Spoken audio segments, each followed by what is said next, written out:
Andito po sila. Andito po sila, Mayor Vilma.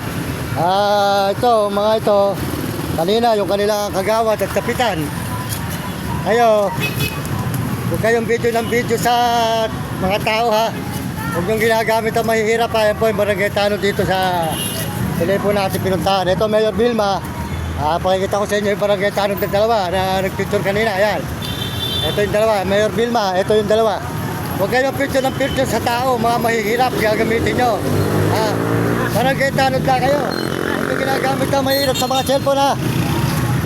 Pupunta ako dyan, Mayor, sa City Hall. Tinireklamo ko sa inyo dalawang barangay tanod dito. Kanina, kapitan ang kausap ko rito, kagawad dahil nagtatago sila. Ayan o, nagtatago sila mga kapitan, Mayor, Gobernador. Ito sila, ayan ha. Yung dalawa nito. Ayan, picture kayo ng picture ha. Yan, yung pong dalawa na, picture po yung dalawa nito. Di po nila alam, di po nila kinikilala po yung kanila pinipicturan. Kaya ngayon, yari kayo kay Gobernador, saka kay Vilma Mayor dito sa San Fernando, Pampanga, yan. Yari po yung dalawa nito. Ginagamit po nila yung mahihirap. Binibidyoan nila para kumita sila ng pera. Ayan po, yung mga barangay tanod dito, mga idol. Ayan, makikita nyo, Gobernador ng Pampanga, San Fernando, saka Mayor Vilma. Ayan, nakita nyo, nagkakasala kayo sa batas.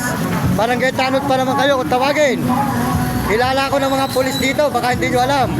Lahat ng pulis dito sa Pampanga, ako ay kilala.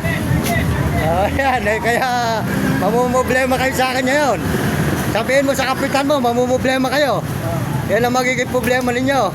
Hindi nyo kalala ang tao nyong binabangga. Picture kayo ng picture ha. Kaya ito po ang dalawang barangay tanod.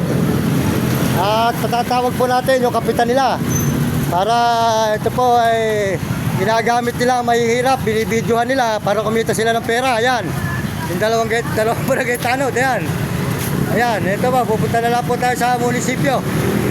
Ayan, maraming salamat po mga kababayan natin. Ayan mga idol, nagkamali kayo ng binangga mga idol. Nanguhuli ko ng mga barangay tanod ng mga loko.